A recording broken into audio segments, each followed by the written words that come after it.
নব্য আর পুরনোদের মধ্যে দ্বন্দ্ব তো আগে ছিলই। তৃণমূলের সেই দ্বন্দ্ব আরো প্রকট হচ্ছে বিভিন্ন জায়গায়।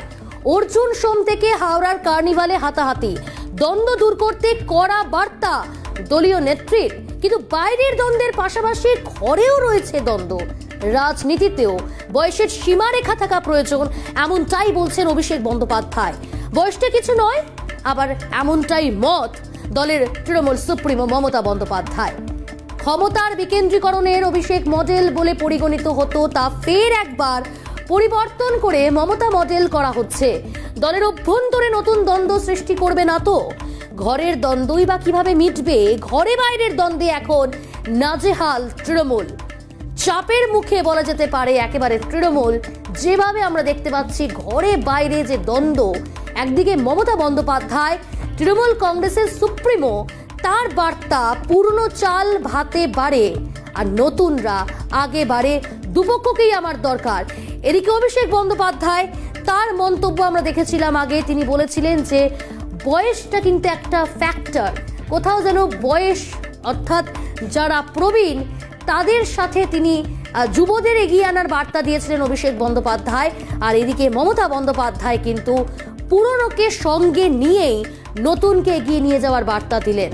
সব মিলিয়ে একদিকে আমরা দেখতে পাচ্ছি যেমন গোষ্ঠী কোন্দল চারিদিকে, তৃণমূল কংগ্রেসের শাসক দলের কোন্দল অস্বস্তি বাড়াচ্ছে শাসক দলকেই, অর্থাৎ তৃণমূল কংগ্রেসেই। হাতে মাত্র আর কয়েকটা মাস এবং তারই মাঝে লোকসভা নির্বাচনকে পাখির চোখ রাখছে সমস্ত রাজনৈতিক দল। সেখানে দাঁড়িয়ে রাজ্যের শাসক দল তৃণমূল কংগ্রেস লোকসভা নির্বাচনের আগে ঘরে বাইরে চাপের মুখে একেবারেই বিদ্ধ বলা যেতে পারে।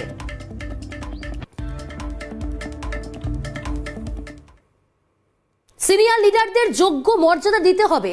পুরনো চাল ভাতে বাড়ে, নতুন চাল আগে বাড়ে। পুরনো নতুন দুই চালই আমার দরকার, সবাইকে নিয়ে আমাদের চলতে হবে, বার্তা তৃণমূল সুপ্রিমো মমতা বন্দ্যোপাধ্যায়।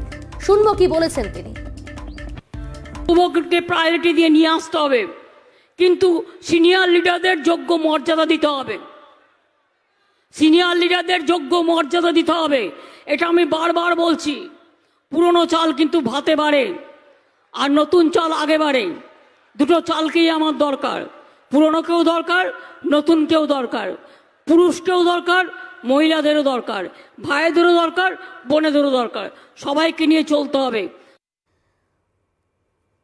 পুরনো এবং নতুন এই দুয়ের দ্বন্দ্বে, অর্থাৎ যে দ্বন্দ্ব আমরা দেখতে পাচ্ছি, সব মিলিয়ে ঘরে বাইরে কিন্তু যথেষ্ট চাপের মুখে রাজ্যের শাসক দল তৃণমূল কংগ্রেস। এ বিষয়ে আমরা একটু আলোচনা করব। আজ আমাদের সঙ্গে যে সমস্ত অতিথিরা রয়েছেন পরিচয় করে দেবো আপনাদের সঙ্গে। আমাদের সঙ্গে রয়েছেন রাজনৈতিক পর্যবেক্ষক অনিন্দ্য সিংহ রায়। অনিন্দ্যদা, ক্যালকাটা নিউজে আপনাকে স্বাগত। আমাদের সঙ্গে রয়েছে বিজেপির মুখপাত্র শতরূপাদি। শতরূপাদি, আপনাকেও স্বাগত।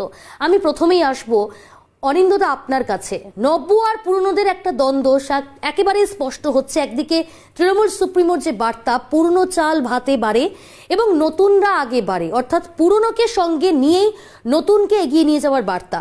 কিন্তু কিছুদিন আগেই আমরা জানি দলের second in command Abhishek Bandyopadhyay, তার বার্তা ছিল যে যুবদেরকে এগিয়ে দিতে হবে, যুবদেরকে সুযোগ দিতে হবে, বয়সটা কোথায় একটা ফ্যাক্টর। তাহলে এই যে একটা দ্বন্দ্ব স্পষ্ট হচ্ছে পুরনো এবং নতুন, কতটা চাপ তৃণমূলের কাছে? প্রথমত কথা বলি, তৃণমূল কংগ্রেসে কোনো নব্য বা আদি, ছোট বা বড়, বয়স্ক বা কম বয়স্ক এরকম কোনো দ্বন্দ্ব নেই। মমতা বন্দ্যোপাধ্যায় যে কথাটি বলেছেন, অভিষেক বন্দ্যোপাধ্যায় সেই একই কথা বলছেন। অভিষেক বন্দ্যোপাধ্যায় একবারের জন্য বলেননি যে যারা পুরনো দল করেছেন তাদেরকে সরে যেতে হবে, তাদেরকে রিটায়ারমেন্ট নিতে হবে। এটা তো বিজেপি দল নয় যে দেখুন এলকে আডবাণী আমার সরে গেছেন, এরকম তো এই দলটা নয়। এই দলটা আমাদের মমতা বন্দ্যোপাধ্যায় যেটা বলেছেন যে যারা বয়স্ক তাদের অভিজ্ঞতাটা কাজে লাগাতে হবে। দল করতে গেলে তাদের অনেক অভিজ্ঞতা আছে, তারা অনেক কিছু সম্মুখীন হয়েছে, তাদের এই কোন পরিস্থিতিতে কি করে এগোনো যায় সেই বিষয়ে তারা পরামর্শ দেবেন। এবং নতুনরা যারা নতুন করে পার্টি করতে আসছেন, কারণ পার্টি তো বড় হচ্ছে, আরো অনেক লোক আসছেন তারা পার্টি করতে, তারাও সামনে এগিয়ে আসবে, ফ্রন্টে তারা থাকবে। কিন্তু যেটা মমতা বন্দ্যোপাধ্যায় বারবার বলছেন যে বয়স্ক যারা পুরনো পার্টি করে এসছেন তারাও যেমন থাকবেন, এটাও তেমন থাকবে। এটাই তো গণতন্ত্র বলে। আমরা অন্যান্য দলগুলোর মধ্যে দেখেছি বিজেপিকে, যেখানে ধরুন সুকান্ত মজুমদারের পোস্টারের উপর দেখছি জুতো মারা হচ্ছে। এটা কি দল আমরা জানতাম না। যেটা তৃণমূল কংগ্রেস একটা শৃঙ্খলাবদ্ধ পার্টি। তৃণমূল কংগ্রেসের মানুষ। আচ্ছা অনিন্দদা, আপনি বিজেপির রেফারেন্সটা টানছেন, আপনি যখন বিজেপির কথা বলছেন নিশ্চয়ই এই অভিযোগটা আমরা একেবারেই কথা বলবো, কিন্তু তৃণমূলের এই যে অর্জুন সিং, সোমনাথ শ্যাম, এই আমরা দেখলাম কার্নিভালে হাওড়ার যে ছবিটা মনোজ তিওয়ারির সঙ্গে, মন্ত্রীর অনুগামীদের বিরুদ্ধে একেবারে সরাসরি অভিযোগ তুলছেন চেয়ারম্যান। এই দ্বন্দ্বগুলো কি বলবেন অনিন্দদা? বলি, একটা পরিবারে থাকতে গেলে খুচখাচ একটা ঝগড়া লাগতেই পারে। একটা যৌথ পরিবারে আপনি দেখবেন ভাই ভাই কিছু ঝগড়া হতে পারে, বউদের কিছু মধ্যে কিছু ঝগড়া হতে পারে, কিন্তু দিনের শেষে সেগুলো মিটে যায় এবং পরিবার এগিয়ে চলে। তৃণমূল কংগ্রেস এই পরিবারের মতো। তৃণমূল কংগ্রেসের মধ্যে যদি খুচখাচ কিছু ঝগড়া থাকে, তার জন্য অভিভাবকরা আছেন। মমতা বন্দ্যোপাধ্যায়ের নেতৃত্বে, মমতা বন্দ্যোপাধ্যায়ের আদর্শে আমরা আদর্শিত। মমতা বন্দ্যোপাধ্যায় আমাদের পথ দেখান এবং অভিষেক বন্দ্যোপাধ্যায় আমাকে এগিয়ে নিয়ে যেতে সাহায্য করেন। আমরা ওইটাই এগিয়ে নিয়ে যাই। যেখানে কোনো দ্বন্দ্ব আপনার মনে হচ্ছে দ্বন্দ্ব কিছু নয়, দিনের শেষে দেখবেন তৃণমূল কংগ্রেস একটাই পরিবার, মানুষের যে কাজ করে মানুষের পাশে থাকে ও মানুষের সঙ্গেই থাকে, এরই নাম হচ্ছে তৃণমূল কংগ্রেস। বেশ, আমি একটু শতরূপাদির কাছে যাই। শতরূপাদি, অনিন্দদা বলছেন যে যা আমরা দ্বন্দ্ব দেখছি আদপে দ্বন্দ্ব বলে কিছুই নেই শাসক দল তৃণমূল কংগ্রেসের, যা হচ্ছে সেটা হচ্ছে পুরোটাই শৃঙ্খলাবদ্ধ একটি দল এই তৃণমূল কংগ্রেস, এবং এটা ভাই ভাই যেমন একই পরিবারে থাকলে ঝামেলা অশান্তি হয় সেই একই রকম পরিস্থিতি। প্রিয়াঙ্কা, অ্যাকচুয়ালি আমার আজকে না বিশেষ কিছু বলা নেই। আমি জানি না তোমরা আমাকে কেন ডেকেছো আজকে বিজেপির তরফ থেকে। অনিন্দকেই ডাকতে, আবার আরেকজন তৃণমূলের ডাকতে, অন্য কোনো পন্থীর, সেটাতে বেটার ডিসকাশন হতো। যাই হোক, ডেকেছো যখন আমার কথা তো শুনতেই হবে, বা আমার আদর বলতেই হবে কিছু কয়েকটা কথা। অনিন্দ সিনহা রায় তো নিজেই বলছে যে ওর তৃণমূলের কেউ নয়। তোমরা তো তাকে পরিচয় করালে যে রাজনৈতিক বিশ্লেষক, কিন্তু তৃণমূল পন্থী, তো সেজন্য সে নিজের পার্টির বিষয়ে জানবে না, সেটাই স্বাভাবিক। আমি জাস্ট কয়েকটা ফ্যাক্ট বলে দিই। নেতাজি ইন্ডোর স্টেডিয়ামে একটা প্রোগ্রাম হয়েছিল, মমতা ব্যানার্জি শুরুই করেছিলেন যে সৌগত রায় নাকি বলেছিল যে উনার বয়স হয়ে গেছে, তখন উনি সৌগত রায়কে বলেছেন, তোমার এমন কি বয়স হয়েছে, তুমি ইলেকশনেও দাঁড়াবে, সবই করবে। সেইটা রিয়াকশনে কুণাল ঘোষ বলেছিল যে না, ইলেকশনেই যে দাঁড়াতে হবে তার কি মানে আছে, ঠিক আছে থাকবে পার্টিতে, কিন্তু ইলেকশনেই দাঁড়াতে হবে তার কি মানে আছে। সেইটা আবার বিস্তারিত মানে একদম পুরো ইলাবোরেটলি অভিষেক বন্দ্যোপাধ্যায় স্টেটমেন্ট দেবার অনেক আগে, কুণাল ঘোষের ঠিক পরেই, তোমার মনে থাকবে, মদন মিত্র, যিনি কখনোই খুব একটা সত্যি ঠিক কথা বলেন না, দিনের কোন সময় কথা বলছে সেটা একটু বিচার করতে। যাই হোক, উনি বলেছিলেন যে যদি সচিন তেন্ডুলকার হবার জন্য নাকি গাভাস্করকে রিটায়ার করতে হয়, ইত্যাদি। উনি বেসিক্যালি আকার ইঙ্গিতে বুঝিয়ে দিয়েছিলেন এবার সিনিয়রদের সময় হয়ে গেছে কেটে পড়া, যাতে তরুণ তৃণমূলে জোয়ার ঢুকতে পারে। এই সবকিছুর পরিপ্রেক্ষিতে অভিষেক বন্দ্যোপাধ্যায় এয়ারপোর্টে দাঁড়িয়ে একটা ইন্টারভিউ দিয়েছিল এবং সেখানে বলেছিল যে না, তারা থাকতে পারে, কেউ কাউকে বের করে দিচ্ছে না, কিন্তু সিনিয়র হয়ে গেলে কেউ দাঁড়াতে পারে। এবার এটারও রিয়াকশন ছিল, আমার মনে থাকবে। সৌগত রায় বলেছিলেন যে না, এটা কোথাও কিছু লেখা নেই, আমি কেন দাঁড়াবো না, উনি বলেছিলেন যে মমতা ব্যানার্জি যেটা বলে সেইটাই ফাইনাল কথা। তো এবার এটা ডেফিনেটলি তৃণমূলের অন্তরের ব্যাপার, আমাদের কাউর কিছু বলার নেই। তারা লড়ুক, তারা ঝগড়া করুক, তারা দাঁড়াক না দাঁড়াক, fact of the matter remains যে ওদের পার্টিতে একটাই পোস্ট, বাকি সব ল্যাম্প পোস্ট। এই জন্য মমতা ব্যানার্জি চায় যে যত রকম সিনিয়ররা ওনার অনুগত বলে উনি মনে করেন, ওনারা যেন থাকেন। যার জন্য তুমি রিসেন্টলি দেখবে এই ব্যারাকপুরের ঘটনায় সুব্রত বক্সিকে ইন্টারভিউ করতে হয়েছিল, যে একটার পর একটা লাগাতার নয়েব অর্জুন সিং একরকম বলে যাচ্ছে, অন্যদিকে কি সুন্দর শ্যাম কি নাম আমি জানি না, সোমনাথ শ্যাম, তো যাই হোক সেও বলে যাচ্ছে, কেউ বলছে তুমি আমার ব্যানার ছেড়ে আসো, তুমি আমার ব্যাচ ছেড়ে আসো, আমি লড়ে যাব, এইসব চলছে। হাওড়ায় তো কালকে যা হলো সেটা না বলাই মঙ্গল। একটা ক্রিসমাস কার্নিভালে পার্কিং নিয়ে মমতা ব্যানার্জিকে কলকাতা থেকে অরূপকে পাঠাতে হলো, যে অরূপ যাও, হুইসেল দিয়ে এসো, হুইসেল বাজিয়ে এসো, মনিটর হিসেবে করে এসো, সমস্যা মিটিয়ে এসো। অরূপ বাবু স্টেজে উঠে দাঁড়িয়ে বললেন যে না ওটা কিছু হয়নি, ওটা পায়ে ঝগড়া লেগে। তো এখন এরা তৃণমূলের লোকজন কি আর বলবে, পায়ে ঝগড়া কথা বলবে, ওরা বলবে বিশাল বড় ফ্যামিলি, ছোট ফ্যামিলি যদিও, ওরা বলছে বিশাল ফ্যামিলি, তাদের মধ্যে ভাই ঝগড়াঝাটি করবে। আমাদের বক্তব্য একটাই, কাম হোয়াট মে, আমি জাস্ট একটা লাস্ট সেন্টেন্স, তারা ভাই হোক, সৎ ভাই হোক, নিজের ভাই হোক, পায়ে পায়ে ঝগড়া করুক, কিন্তু এই নিজেদের মধ্যে এই কোন্দলটাই চলবে, কারণ ইন রিয়ালিটি ওরা সামনের ইলেকশনে কিছুই করতে পারবে না। আসবো শতরূপাদি। অনিন্দদা, আমি একটা বক্তব্য শোনাবো মমতা বন্দ্যোপাধ্যায়। তিনি বলছেন, আবেদন করব কেউ লোকাল ঝগড়ার জন্য ঘরে বসে থাকবেন না, তাকে অবিলম্বে ডেকে নিয়ে আসুন, আমি কোনো ঝগড়া বরদাস্ত করব না। কেউ নিজেকে বড় নেতা ভাবেন, সেটা হবে না। তৃণমূলের কাজ হচ্ছে নিজেকে নয়, মানুষের সেবা করা। তৃণমূলের গোষ্ঠীদ্বন্দ্ব নিয়ে প্রতিক্রিয়া দলের সুপ্রিমো মমতা বন্দ্যোপাধ্যায় কি বলেছেন শোনাবো একবার। সবাইকে আবেদন করব, যদি কেউ এখনো দুঃখ করে ঘরে বসে থাকেন লোকাল ঝগড়ার জন্য, তাকে ডেকে নিয়ে আসুন। আমি কোনো ঝগড়া অ্যালাউ করব না। আমাকে 365 দিন কাজ করে যেতে হয় মানুষের জন্য। আর কেউ যদি লোকালি ভাবেন আমি বড় নেতা হয়ে গেছি, পার্টিটাকে না ভালোবেসে নিজেকে ভালোবাসবো, সেটা হবে না, সেটা করা যাবে না। তৃণমূলের কাজ হচ্ছে নিজেকে সেবা করা নয়, মানুষের সেবা করা। তৃণমূল কংগ্রেস পরিবার হচ্ছে মানুষের পরিবার, এটা মাথায় রাখতে হবে। আমি বড় তাই আর একজনকে পাত্তা দিলাম না, এটা সংগঠনের কাজ নয়। আর আমি আসবো সরাসরি আলোচনায়। অনিন্দদা, দেখুন, যে একটা দল সে গণতন্ত্রে বিশ্বাস যারা করে, তার সেই দলের মধ্যে এরকম ছোটখাটো জিনিস হতে পারে। আজকে মমতা বন্দ্যোপাধ্যায় একটা কথা বললেন, আপনারা শুনলেন, তৃণমূল কংগ্রেসের জন্ম হয়েছে কিন্তু মানুষের সেবা করার জন্য। ছোটখাটো যদি কোনো সমস্যা হয়ে থাকে সেগুলো মিটিয়ে ফেলার কথা বলেন। একটা অভিভাবক তো এটাই বলেন, একটা অভিভাবকের কাজই দেয়। মমতা বন্দ্যোপাধ্যায় আদর্শে আমরা আদর্শিত। মমতা বন্দ্যোপাধ্যায় যে কথা বলেন সেটা আমাদের শিরোধার্য। মমতা বন্দ্যোপাধ্যায় আমাদের এগিয়ে চলার পথ দেখান। মমতা বন্দ্যোপাধ্যায়ের ওপর সারা ভারতবর্ষ তাকিয়ে আছেন এবং বাংলা তো মমতা বন্দ্যোপাধ্যায়কে নয়নের মণি। এই মমতা বন্দ্যোপাধ্যায়ের আদর্শ যখন আমরা আদর্শিত, মমতা বন্দ্যোপাধ্যায় যে কথা বলেন সেটাকে আমরা অক্ষরে অক্ষরে পালন। মমতা বন্দ্যোপাধ্যায় সারা জীবন মানুষের জন্য সংগ্রাম করেছেন, মানুষের কথা বলেছেন, মানুষের পাশে দাঁড়িয়েছেন। এটা এই দলটার নাম হচ্ছে। খুব ভালো কথা, মমতা বন্দ্যোপাধ্যায়ের বার্তা আমরা সবাই মানি, কিন্তু অভিষেক বন্দ্যোপাধ্যায়ের কথা কি আপনাদের দলের? বলছি আমরা মমতা বন্দ্যোপাধ্যায় আদর্শিত, অভিষেক বন্দ্যোপাধ্যায় আমাদের সেনাপতি। আমরা অভিষেক বন্দ্যোপাধ্যায়ের কথা আমরা এগিয়ে চলি, কিন্তু অভিষেক বন্দ্যোপাধ্যায়ও মমতা বন্দ্যোপাধ্যায়ের ওপর নন, উনি মমতা বন্দ্যোপাধ্যায়ের কথাতেই চলেন। কারণ আমাদের দলের নেত্রী মমতা বন্দ্যোপাধ্যায় ও অভিষেক বন্দ্যোপাধ্যায় কিন্তু সর্বদা পরিণতি হচ্ছেন মমতা বন্দ্যোপাধ্যায়। এই দলটার নাম তৃণমূল কংগ্রেস, এই দলটার নাম বিজেপি নয়। যেখানে আপনি দেখবেন সুকান্ত, আমি বলেনি, যেখানে দেখবেন সুকান্ত বাবুর সঙ্গে দিলীপ বাবু মুখ দেখা দেখি নেই, যেখানে দেখবেন অনুপম হাজরা উনি কোথায় আছেন কেউ বলতে পারবেন না, কোথায় দেখবেন আপনি শুভেন্দু তিনি কি করছেন, ওনার কোন অনুষ্ঠানে দেখবেন না আপনি দিলীপ বাবুকে ডেকেছেন। এদের মধ্যে গোষ্ঠীদ্বন্দ্ব আছে। অনিন্দদা, নিজের ঘরে বাইরে দ্বন্দ্ব না মিটিয়ে যদি আমি এখন পাশের বাড়ির ঘরে বাইরের দ্বন্দ্ব মেটাতে যাই, তাহলে আখেরে লাভ তো সেই পাশের বাড়ি, নিজের তো ক্ষতি হচ্ছে।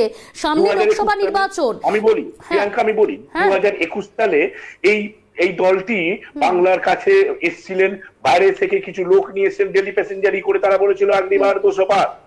বাংলার মানুষ এদেরকে জবাব দিয়েছে এবং এরা সেই সময় যখন বাংলার মানুষের কাছে মমতা বন্দ্যোপাধ্যায় ঘরে ঘরে পৌঁছচ্ছেন, তৃণমূল কংগ্রেসের লোকেরা ঘরের কাছে পৌঁছচ্ছে, তাদের সুযোগ সুবিধা অসুবিধার কথা জানতে চাইছেন, সেই সময় ইনাদেরই এক লিডার পরবর্তীকালে বলেছিলেন যে একদিকে তৃণমূল কংগ্রেস মানুষের কাছে পৌঁছচ্ছেন, আর একদিকে বিজেপি কামিনী কাঞ্চন মত্ত হয়ে আছেন। বেশ, বছর পেরোলে আর কয়েকটা দিন, আর 2 থেকে 3টে দিন, 72 থেকে 75 ঘন্টা, তারপরে কিন্তু একটা নতুন বছর, এবং নতুন বছর পড়লেই লোকসভা নির্বাচন। সেই লোকসভা নির্বাচনকে পাখির চোখ সমস্ত রাজনৈতিক দলের, সেই লোকসভা নির্বাচনকে পাখির চোখ করে রাজ্যের শাসক দলের মধ্যে একটা দ্বন্দ্ব তৈরি হয়েছে।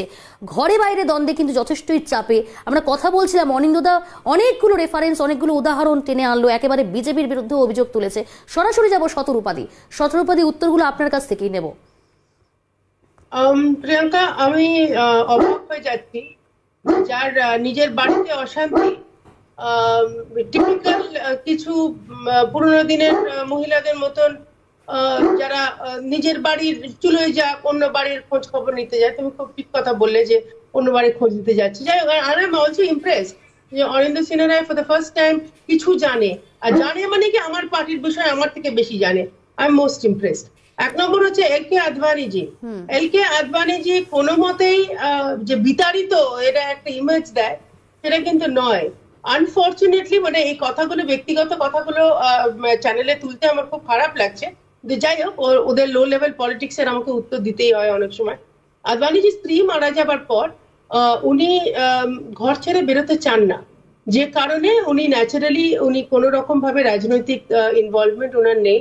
তবে তোমরা বহুবার খবরে দেখেছো যে স্বয়ং প্রধানমন্ত্রী যান, ওনার জন্মদিনে যান, ওনার সঙ্গে দেখা করতে যান, এবং খুব নিবিড় সম্পর্ক আছে।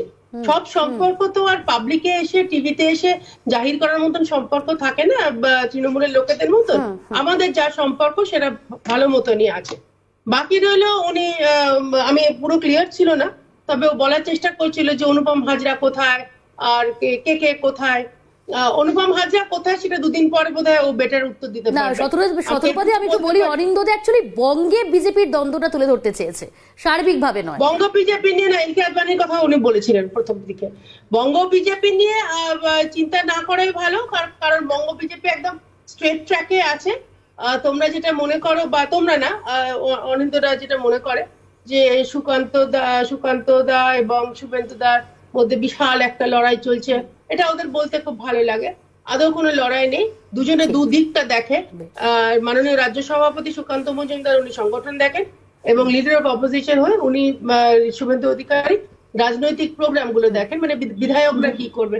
৭৭টা বিধায়ক, ওদের তো কি একটা প্রোগ্রাম তো সেট করে দিতে হয়, সেই দিকটা ওনারা দেখেন। অর্থাৎ এই দ্বন্দ্ব মিটিয়ে কিভাবে আগামী লোকসভা নির্বাচনে রাজনৈতিক দলগুলো এগিয়ে যায়, ভোটে লড়ে, সেদিকে অবশ্যই নজর থাকবে। তবে একটা বক্তব্য শোনাবো দিলীপ ঘোষের বক্তব্য, তৃণমূলের মধ্যে লড়াই, গোষ্ঠী দ্বন্দ্ব কোনো নতুন খবর নয়, ওটাই স্বাভাবিক ওদের জন্য। বাইরে লড়াই করতে পারে না, নিজেদের মধ্যে লড়াই করে। এই করতে করতে পার্টিটা শেষ হবে। মন্ত্রী এমএলএ হাতাহাতি করছে, এটা কোনো পার্টি নয়। প্রতিক্রিয়া বিজেপি সাংসদ দিলীপ ঘোষের। একেবারে সরাসরি উত্তর নেব অনিন্দদা। দিলীপ ঘোষের এই প্রতিক্রিয়া একবার শোনাবো দিলীপ ঘোষের বক্তব্য, তারপর আসবো অনিন্দদার কাছে। লড়াই গোষ্ঠীদ্বন্দ্ব এটা কোনো খবর নয়, ওটাই স্বাভাবিক ওদের। ওরা বাইরে লড়াই করতে পারে না, ভেতরে লড়াই করে, আর এই করতে করতে পার্টিটা শেষ হবে। মন্ত্রী এমএলএ এই হাতাহাতি করছে, এটা কোনো। আমি একটু যুক্ত করবো অনিন্দদা, দিলীপ ঘোষের প্রতিক্রিয়া আপনাদের শোনালাম, আপনিও শুনলেন। পাশাপাশি মন্ত্রী সাবিনা ইয়াসমিন, আপনার মনে আছে কিছুদিন আগেই, কয়েক মাস আগেই বক্তব্য রেখেছিলেন যে তৃণমূলের সঙ্গে কিন্তু অপর কোনো, মানে বিরোধীদের কিন্তু কোনো ঝামেলা অশান্তি লড়াই হবে না, তৃণমূলের সঙ্গে তৃণমূলের লড়াই হবে। রাজ্যের মন্ত্রী সাবিনা ইয়াসমিন এই প্রতিক্রিয়া দিয়েছিলেন। দুটো বক্তব্য পাশাপাশি রেখে আপনার কি প্রতিক্রিয়া? প্রথমত কথা বলি, দিলীপ ঘোষ যে কথাটি বলছেন, দিলীপ ঘোষ নিজে জানেন উনি পার্টির কোন পজিশনে আছেন। উনাকে পার্টিটা কোনো প্রোগ্রামে ডাকেন না, উনাকে সাইড করে দিয়েছেন। দিলীপ ঘোষ যে দুঃখের কথাটা বলেছেন সেটা তার নিজের কথা বলছেন, তিনি নিজের পার্টি বিজেপির কথা বলছেন। দিলীপ ঘোষ বহুবার আমরা বিভিন্ন সংবাদ মাধ্যমে শুনেছি যে তার বিক্ষোভের কথা বলেছেন। তিনি বলেছেন যে এভাবে পার্টি চলে না, আমি যখন সভাপতি ছিলাম তখন এই করেছিলাম, তখন এত লোক কথা বলছিল, এখন কেন এই কথাগুলো বলা হচ্ছে না। তার প্রতিটা মুহূর্তে তার বিক্ষোভ, তার ক্ষোভের কথা ফেটে পড়েছে। অথচ দিলীপ ঘোষ প্রতিদিন সকালবেলা মর্নিং ওয়াক করতে করতে একটা ওনাকে কথা বলতে হয় বলে বলেছেন। দিলীপ ঘোষ যেমন বিতর্ক বাড়াচ্ছে, দলের অস্বস্তি বাড়াচ্ছে, অর্থাৎ বিজেপি দলের অস্বস্তি বাড়াচ্ছে, তেমনি অর্জুন সিংও তো শাসক দল তৃণমূল কংগ্রেস। অবশ্য অর্জুন সিং কোন দলে কিভাবে রয়েছেন সেটাই সব থেকে বড় প্রশ্ন। আমরা সবসময় বলছি ব্যারাকপুরের সাংসদ অর্জুন সিং, এটাই একটা ভীষণ ডিপ্লোম্যাটিক ক্যান্সার হয়ে যাচ্ছে। আমি একটু এই জায়গা থেকে শতরূপাদির হাত তুলছেন, শতরূপাদির কাছে আসবো। না, দিলীপ দা কিন্তু কখনো এরকম কোনো কথা বলেননি যে আমি যখন সভাপতি ছিলাম তখন এরকম ভালো কাজ হতো, তোমরা এখন কি করছো। উনি যেটা বলেছেন আমি একদম ক্লারিফাই করে দিচ্ছি, অনিন্দ মাথা নেড়েও একটু কম, আমি শুনে নাও কি বলছি আমি। দিলীপ দা যেটা পরিষ্কার বলেছেন যে দিলীপ দা যখন রাজ্য সভাপতি ছিলেন তখন আমরা 18টা সিট পেয়েছিলাম এবং আমাদের বিধানসভায় পারফরমেন্স ভালো ছিল। সেই জন্য কার্যকর্তারা জানতে চাইছে যে তখন যে পদ্ধতি হয়েছিল এখনকার পদ্ধতিতে কি তফাৎ। দিলীপ দা একবারও বলেননি আমি যখন ছিলাম। এই অহংকার আমাদের পার্টির মধ্যে নেই। আর আরেকটা কথা আমি পরিষ্কার বলে দিতে চাই, আমাদের পার্টির মধ্যে এত বড় পার্টি, ডেফিনেটলি মন কষাকষি থাকতে পারে, ডিফারেন্স অফ ওপিনিয়ন থাকতে পারে, স্ট্র্যাটেজি নিয়ে, চালচলন নিয়ে, কিন্তু কোনোদিনও আমাদের এইরকম লেভেলের নেই যেটা মানে উপরে নেতৃত্বকে এসে সলভ করতে হচ্ছে।